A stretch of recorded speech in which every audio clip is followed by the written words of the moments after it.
Olá, esse é o Fotografia para Não Fotógrafos e hoje nós vamos partir para o capítulo 3, Fotometria. Antes, vamos revisar o que nós já vimos nos capítulos anteriores. No primeiro episódio, no primeiro capítulo de Fotografia para Não Fotógrafos, nós vimos o que é a fotografia e o comportamento do fotógrafo. Vimos quais são as responsabilidades do fotógrafo e quais são as dicas que um fotógrafo precisa para poder tirar as melhores imagens, para poder prever as melhores imagens, como se posicionar e as responsabilidades dele no que diz respeito à exposição e, hoje, em tempos de internet, a colocar as imagens, né, na web. Nós também vimos no segundo episódio do que é composto uma câmera, das suas partes e suas funções. E mais do que isso, aprendemos como funciona cada parte no sentido de melhorar as nossas imagens. Relembrando um pouco, nós temos a lente, ok? Que vai controlar a abertura do obturador, ok? E vai controlar a profundidade de campo através da distância focal, ok? Na câmera, muitas vezes também na lente, nós temos o estabilizador, que vai prevenir e vai melhorar o balanço do fotógrafo, tornando uma imagem mais estática. Nós temos o obturador, que é quem vai abrir a luz para o filme ou para a lente, né, para o sensor, vai abrir, perdão. Nós temos o obturador, repetindo aqui, que vai abrir a luz para o sensor ou para o filme, né? E a velocidade do obturador é que vai determinar se eu vou ter uma imagem estática ou uma imagem com movimento, que também vai permitir entrada ou não de luz. Nós também vimos os ajustes de câmera, ok?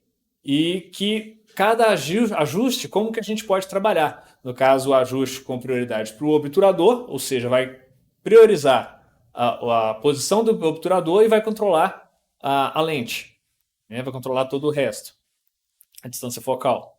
E a prioridade na abertura, ou seja, vai priorizar a abertura da lente e vai mudar o tempo do obturador, ok?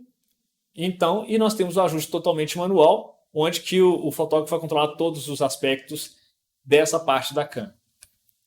Agora, hoje, nós vamos entender como controlar esses aspectos através da leitura da câmera e entendendo melhor como nós podemos controlar como esses itens vão transformar a nossa fotografia. Porque até agora nós tratamos de como mexer na câmera, né, e o que mexer na câmera para obter determinado resultado. Mas existe uma forma na câmera que nós conseguimos ver ou prever exatamente como vai sair cada fotografia. E isso é o que nós vamos ver agora. Pois bem, no capítulo 3, nós vamos falar de fotometria, que nada mais é do que como a câmera vai medir a quantidade de luz que está sendo gravada, registrada pelo seu sensor ou pelo seu filme. A fotometria ela é marcada, registrada, identificada através do fotômetro. Alguns profissionais utilizam inclusive um fotômetro externo para regular, ajustar a quantidade de luz no ambiente antes de fazer a imagem. Mas as câmeras modernas, inclusive as antigas, já têm esse fotômetro interno para poder medir e mostrar para o fotógrafo exatamente como vai sair a sua foto. Nas digitais, você tem a quantidade de luz exatamente como ela vai estar na tela. Mas é possível fazer esse controle e ter um controle muito mais preciso e adequado através do fotômetro. Nós vamos mostrar como isso funciona. Observe essa imagem. Essa barra que vocês conseguem observar tem um ponto zero, próximo do meio. Seja à esquerda ou à direita, vocês verão que eu tenho alguns pontos, tá? Às vezes com números até 5, às vezes com 2, às vezes com 3, depende do fabricante, que vão variar para o lado positivo ou para o lado negativo. Esse positivo e negativo são uma referência, vai mudar e vai depender do fabricante da câmera. Lembre-se que nós falamos que nós não íamos focar num fabricante ou outro. Mas o que você tem que ter como referência é que essa marca central é o ponto médio. Seria a iluminação ideal, ou a mediana, ou seja, não está nem claro nem escuro. Agora, esse ponto médio está sendo medido onde? Essa é a pergunta que vocês devem fazer. Lembrando que o ponto médio é a luz ideal. Para um lado eu tenho mais claro, para o outro eu tenho mais escuro. Observem essa barra logo acima. O número 5 seria a referência, que é a soma de todas as cores da cena, do ponto, né, na realidade, onde que ele está medindo, que daria nesse cinza que vocês veem o 5. Se a soma de todos os pontos medidos ficasse muito claro, ele aproximaria do 10. Como se ficasse mais escuro, ele aproximaria do 0. Essa é a referência que o fotômetro vai ter para poder correr com o marcador na barra que vocês estão vendo logo abaixo. Ok? Voltando à primeira pergunta que eu fiz, onde o fotômetro está medindo? Isso é importante que vocês saibam, além de ler o fotômetro, entender como ele está medindo a cena. Imagine uma situação como essa. Nós temos um fundo extremamente claro e a frente, ou um ponto da cena, totalmente escuro. Se o meu fotômetro estivesse medindo aqui, ele iria mostrar a cena escura. Se ele estivesse medindo aqui, ele ia mostrar a cena clara. E se ele medisse aqui, ele ia mostrar a cena com uma iluminação ideal, ou mediana. Espera aí, Carlos. Como que nós vamos saber? É isso que nós vamos ver agora. Vejam essa imagem. De um lado, vocês veem como dois dos principais fabricantes de câmera ilustram isso para indicar como que está sendo feita a medição da cena, da luz da cena, né? E na outra imagem a gente vê o ponto que está sendo medido. Normalmente esse ponto nós chamamos ponderado ao centro, ok? Ou central. Ele vai medir exatamente o centro da cena. No nosso caso é essa aqui. Bem, se ele estivesse medindo aqui, ele poderia medir parte clara, parte escuro, parte mediana, totalmente claro. Ele vai medir o centro da cena. Ok? Agora observem essa imagem. De um lado a gente vê com os dois principais fabricantes ilustram. Essa é uma medição mediana, ou seja, ela vai medir parte do centro e parte do entorno do centro. Ela é muito útil quando você quer descartar a iluminação de fundo, ou seja, não interessa se o fundo está claro ou está escuro. Você quer medir o entorno do que está o centro. Nesse caso, ele mediria não só o centro, mas a parte superior e a parte inferior da imagem que vocês estão vendo. Também daria uma imagem mediana em função do que a gente tem aqui ao fundo. Muito claro, muito escuro. O contraste daria próximo de 5. Ok?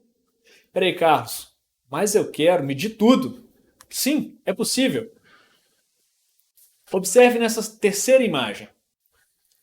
A medição está em todo o quadro.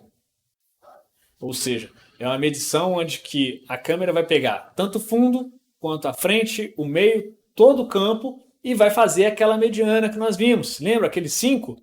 E aí vai te dar como que está iluminada toda a cena. E aí agora é só você utilizar. Vamos fazer um teste prático? Pensa que você está fotografando uma noiva e um noivo. A noiva toda de branco, o noivo todo de preto. E agora? Sua foto vai sair estourada se você medir no noivo, porque ele vai clarear, né? Vai diminuir, vai aumentar os ajustes e vai te dar a medição para o noivo. Se você colocar na noiva, o noivo pode sair escuro, porque a noiva está vestida toda de branco. Neste caso, qual seria a medição ideal? Exatamente. Possivelmente você escolheu a medição ponderada ao centro. Não mediu tudo porque tinha um fundo e você não quer perder os noivos. Mas você mediu ambos os noivos que vão estar parte à esquerda, parte à direita da imagem e não só o pontual. Agora pense numa segunda situação. Você quer fotografar uma flor no jardim. Você não vai medir o jardim, você vai medir a flor, a luz que está incidindo naquela flor. Qual seria o ajuste? Exatamente, ao centro. Agora você vai fotografar um time de futebol, ou aquela galera da escola, ocupando todo o quadro. Ninguém pode sair escuro. Qual a medição que você vai escolher? Exatamente. Então, para cada situação, você pode escolher um tipo de situação. Lembra do capítulo 1 que nós falamos? Observe o ambiente, entenda o que está acontecendo e faça os ajustes na sua câmera para ter a foto perfeita. Na sequência, a gente tem a sensibilidade à luz, que é exatamente um dos pontos que nós vamos modificar na câmera para ter mais ou menos luz medido lá no nosso fotômetro. Agora que nós já sabemos medi-lo, a gente pode fazer mais esse ajuste na câmera. Vamos recapitular? Nós podemos mudar a distância focal, que também conhecido como zoom, distância entre as lentes. Com a distância focal, a gente muda a quantidade de luz que entra. Nós podemos mudar a velocidade do obturador, e aí nós vamos controlar o tempo que a luz vai ficar exposta, ok? Aumentando também a quantidade de luz e o congelamento da imagem. Através do fotômetro, nós conseguimos medir a quantidade de luz que está entrando, né?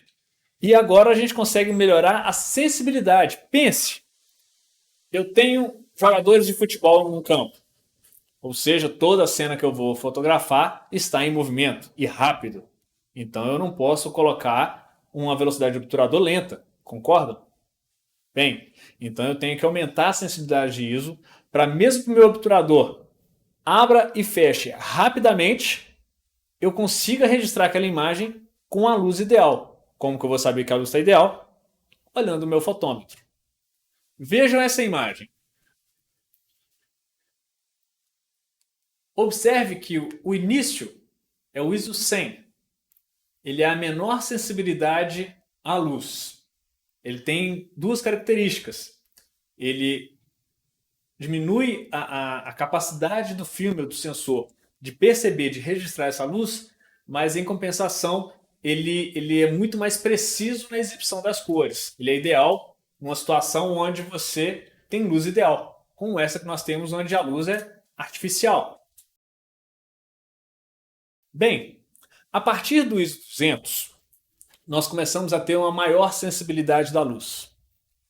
Vejam aqui agora, do outro lado, a mesma cena, agora com o ISO 1600. Observem que agora a gente consegue perceber que era um cais, que tinha água e que era um momento bem entardecer, quase anoitecendo. Por isso, eu precisei aumentar a minha sensibilidade à pouca luz que existia no ambiente. O segundo efeito que acontece com o aumento do ISO é o aumento da granulação na imagem. Peraí, o que é isso? Também conhecido como areia, né? Areia na imagem, Carlos? É exatamente essa sensação que a gente tem. A imagem ela fica com uma aspereza, porque a sensibilidade do filme ou do sensor ela altera porque ela tem que aproveitar mais a luz e isso provoca distorção na captação dessa imagem, na gravação dessa luz que entra no filme ou que é marcada no sensor. Ok? Hoje as câmeras modernas têm um pós-tratamento de imagem interno dentro da própria câmera que reduzem esse granulado, né? Essa areia nas lentes. Tanto que para as câmeras antigas era muito comum nós termos filme de ASA ou ISO 200, 400, quando muito 800. Né? Existia maiores e menores? Sim, mas esses eram os mais comuns. Hoje, algumas câmeras mais modernas chegam a ter ISO acima de 100 mil.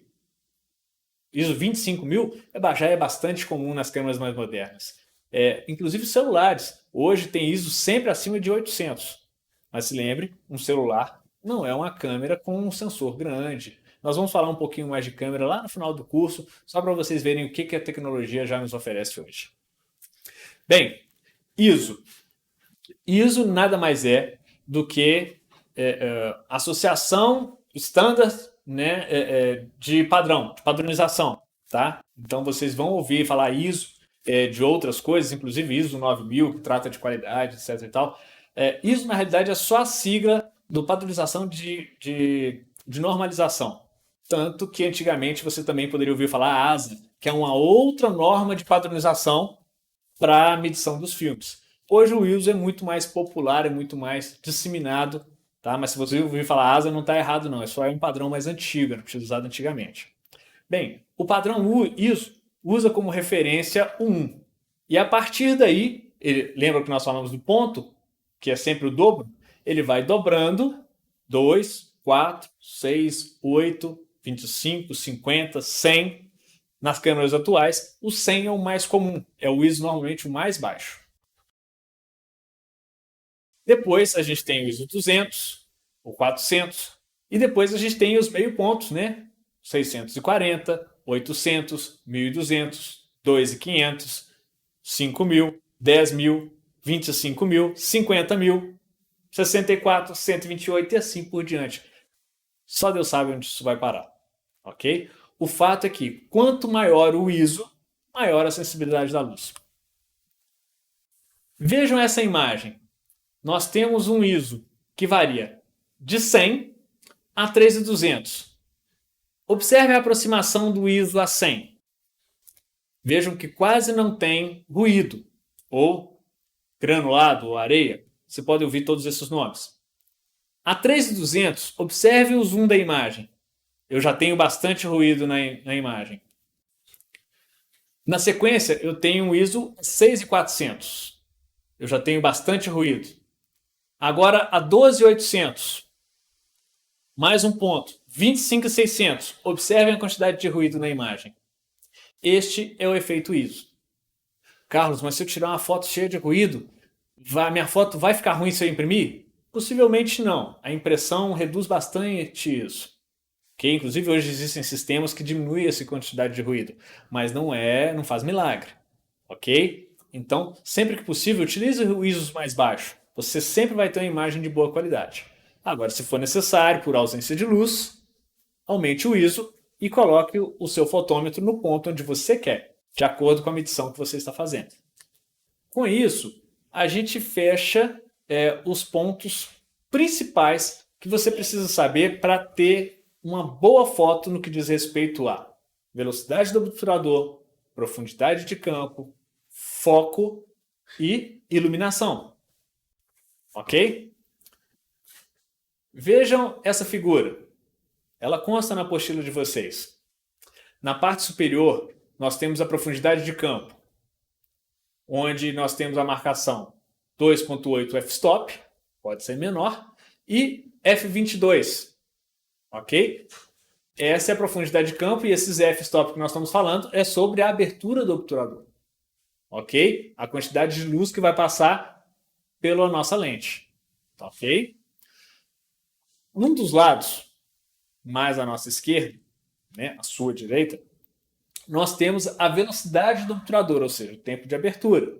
1 por 1000, ainda colocamos o S lá para você lembrar que é 1 por 1000, é 1 segundo dividido por 1000, que vai ser totalmente congelado, observe a seta.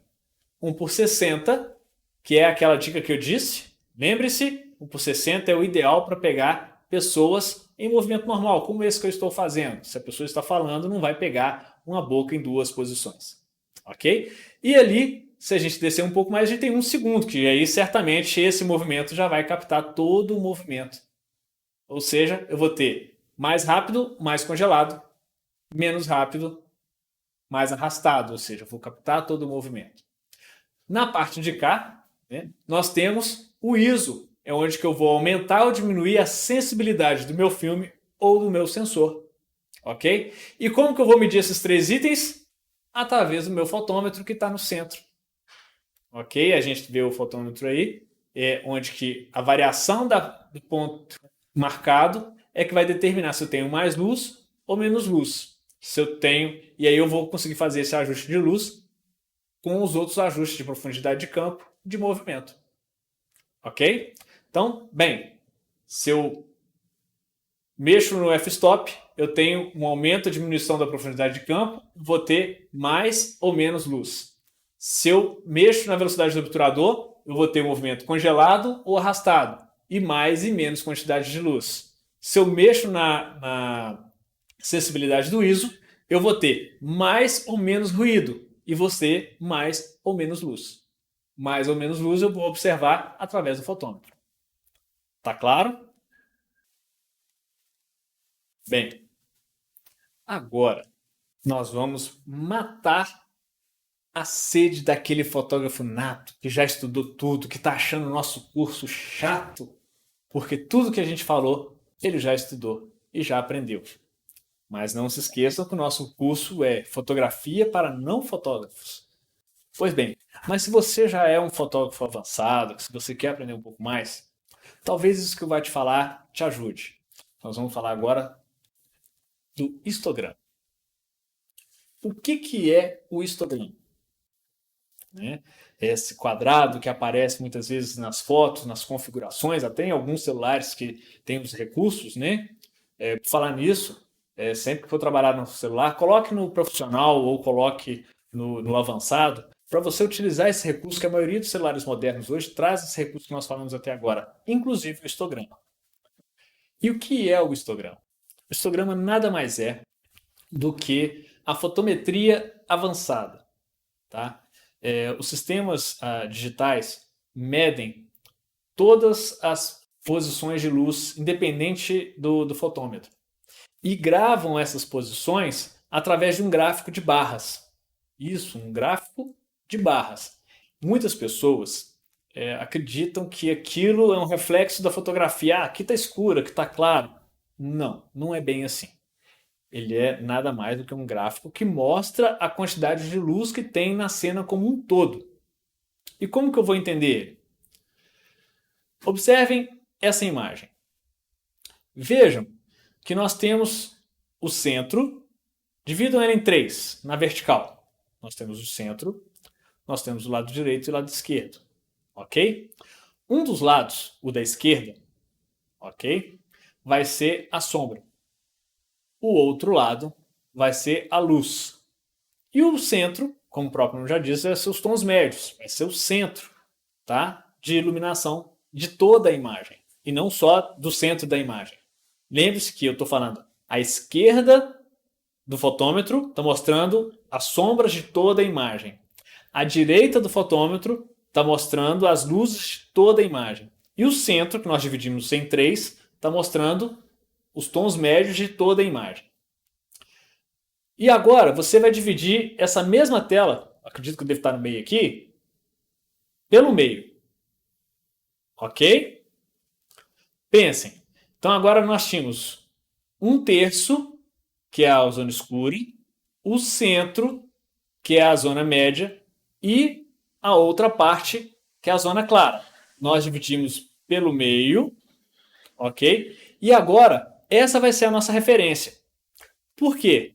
Se estiver muito abaixo do centro, estou com pouco. Pouco o quê? Sombra, médio ou luz. Se estiver muito acima do centro, eu estou com muito. Muito o quê? Sombra, médios ou luz. Ok? E agora que é o pulo do gato. Pensem que eu tenho uma foto que tem aquela mesma noiva e aquele mesmo noivo. Ela vai estar toda equilibrada, porque eu tenho metade do noivo, que é a zona escura, metade da noiva, que é a zona clara, e o fundo, que seriam os tons médios. Minha foto vai estar com o meu histograma variando em alguns pontos, mas todo em equilíbrio. Essa variação é exatamente as variações que vão acontecer dentro da imagem. Bem, agora pense que eu tenho só a noiva. Nessa mesma foto, eu vou ter os tons claros lá no alto, os tons médios na mesma posição e os tons escuros onde? Embaixo, porque eu tenho poucos tons escuros. Vamos inverter. Agora a nossa foto tem só o noivo, vestido de preto normalmente. O meu mesmo histograma vai estar com essa zona de luz embaixo, os médios no médio e a minha zona escura no alto, ou seja, eu tenho uma divisão. Isso quer dizer que minha foto está ruim? Não. É por isso que o histograma é tão bacana. O fotógrafo vai entender o que está acontecendo na fotografia dele antes delas ir para a edição final. Ele vai saber exatamente o que é possível fazer, porque se eu tiver um excesso de tons claros ou um excesso de tons escuros, vai ser muito difícil tratar essa imagem, corrigir isso.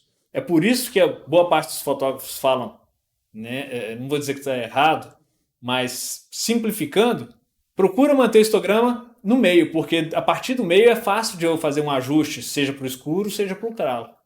Para o claro. Desculpa o ato falho. Bem, eu espero ter sido claro. Mas vamos ver um pouquinho mais de histograma. Observem essa cena. Nós temos o céu, que não está azul, mas tem pontos claros. Nós temos muitos tons de cinza e o mar com um reflexo esverdeado e claro também. E um fundo bem escuro. A vantagem deste histograma é que se eu estivesse olhando ele em preto e branco, eu estaria vendo sempre tons muito médios. Aí a gente consegue ver o histograma nas 3 cores, o RGB. Né? Nós vamos falar um pouquinho mais disso à frente. Mas a gente consegue ver exatamente a distribuição de cores dentro da fotografia. E é exatamente essa distribuição que vai fazer com que você perceba se tem muito verde, muito vermelho, muito azul. E o branco aí, nesse caso, é exclusivamente a luz, o branco mesmo. Ok? É a luz que está nessa cena. Quando eu consigo distribuir os 3 pelo centro, eu tenho uma imagem que está equilibrada, ou seja, eu tenho tons médios, tons escuros e tons claros, todos distribuídos na mesma fotografia. Observem, meus tons escuros são poucos, porque eu tenho um grande céu iluminado e um reflexo na água, mas eles estão presentes. Observem que do meio para cá eu tenho picos ali do meu tons escuros. E os meus tons claros estão ali caindo um pouco, mas eu tenho picos ali também faceando com os tons médios. Observem que os tons médios estão ali bem dominantes ali em toda a cena. Eu particularmente gosto muito dessa foto, acho ela espetacular e é dificílima de fazer. Agora observe essa segunda imagem. Olha que maravilha. Nessa, nós temos os tons médios estourando, ou seja, eu tenho muitos tons médios, essas nuvens cinzas é que provocam isso, né? Em compensação, eu tenho pontos escuros imensos, né? Que na nossa esquerda está provocando os picos ali no nosso histograma. E pelo outro lado, nós temos ali uma diminuição dos tons claros eles estão presentes na montanha, mas eles têm uma diminuição. E com isso a gente consegue ter uma percepção no nosso histograma. Se você não entendeu muito bem, calma. Isso é com treino, tá ok? Basta você entender. O histograma é dividido em 6 partes. Você divide ele pelo meio e o meio na horizontal é a sua referência. E divide ele na vertical em 3 partes, onde a esquerda são os tons escuros, o centro são os tons médios e a direita são os tons claros. Comece a analisar as imagens e entender que o histograma não se trata da imagem, mas da leitura das luzes que estão na imagem como um todo. Tá? Eles não refletem a imagem, mas é um gráfico que vai refletir as luzes que estão na imagem como um todo. Vamos exercitar?